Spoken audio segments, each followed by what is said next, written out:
So I have a problem. I have a chemical reaction that needs to happen. The problem is I have these two chemicals, they don't mix. So if I add more, it's not going to really help. I don't want to add some new chemical to it because then I'll contaminate it.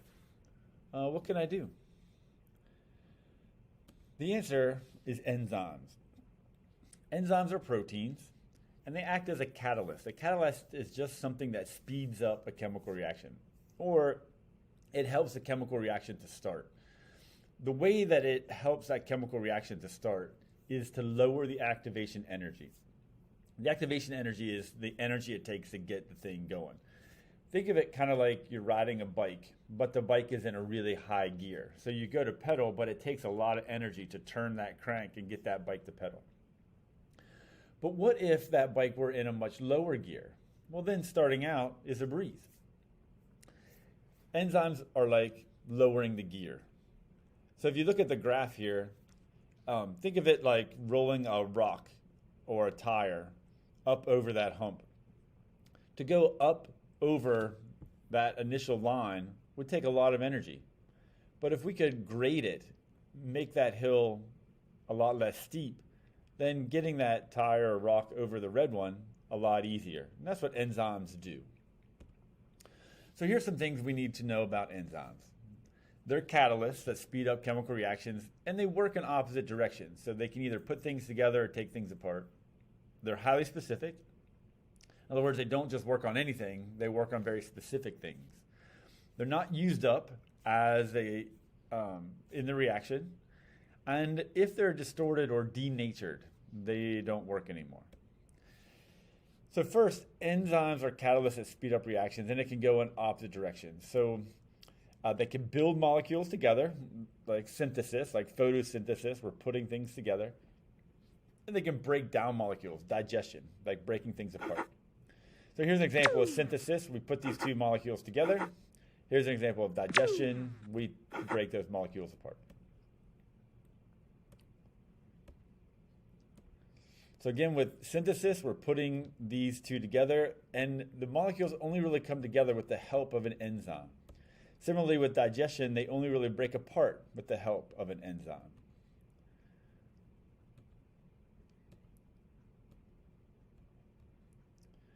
So take a look at these different graphs here. They are describing the rate of reaction. So you'll notice that as the enzyme concentration goes up, what happens to the rate of the reaction? Well, it also goes up. The more enzyme I can put in, the faster the reaction goes. The substrate is what the enzyme is acting on. So if I increase the substrate, does it continue to go up? Well, only to the point that it's saturated. So once every enzyme available is working, well, then the rate of the reaction can no longer increase.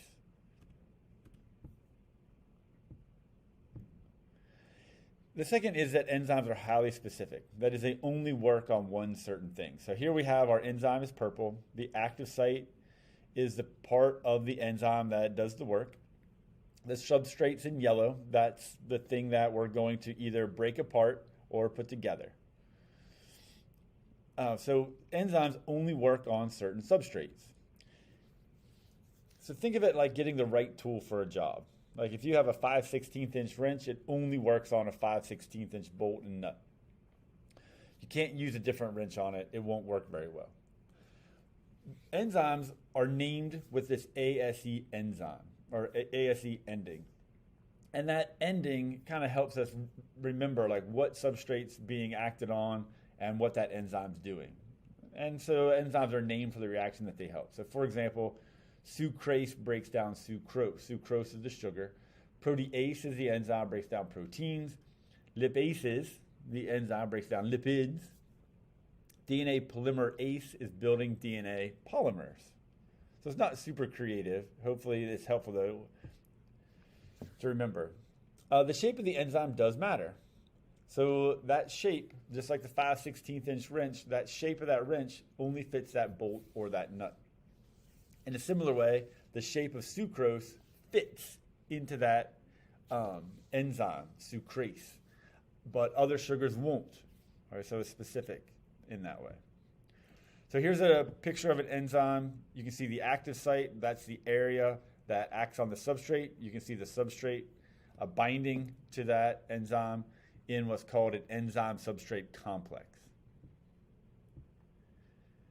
So another analogy that people often use are that enzymes are like a lock and key. So see if you can think of a few ways that enzymes are like a lock and key.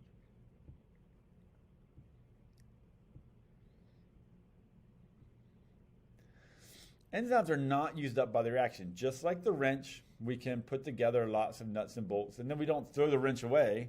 Instead, we just keep reusing it over and over and over again. And that way, enzymes can be very efficient because they're not being used up. We just keep using them over and over and over again. But enzymes do not work if they're distorted. If something happens to that shape of the enzyme, it doesn't work very well.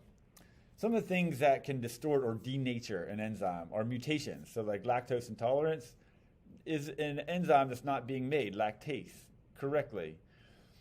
But other things can denature enzymes like heat or pH or salt or things that are mechanical like pounding, stirring, and grinding. So if a person has a fever, the problem is their enzymes start to denature. If those enzymes are performing chemical reactions that are keeping that person alive, well, then that could create a real problem. So here's a normal human body temperature, 37 Celsius, and you can see that enzymes work pretty well at that temperature. If the person gets too cold, or if the person gets too hot, the reaction rate goes down significantly, and that enzyme can no longer do its job, and as a result, those reactions aren't happening. Those chemical reactions are keeping us alive, so temperature can have a huge effect on enzymes. So does pH. You can see that pepsin, the enzyme in the stomach, works really well at low pHs, but trypsin in the intestine does not. Trypsin in the intestine works better at higher pHs. So if your blood pH starts to change, then the enzymes that are in your blood might not work. So that's why pH is going to matter everywhere in the body. Here's a picture of an enzyme that looks like it got denatured. Do you think that screwdriver will be very useful? So I hope that gives you a little idea of enzymes and what they do.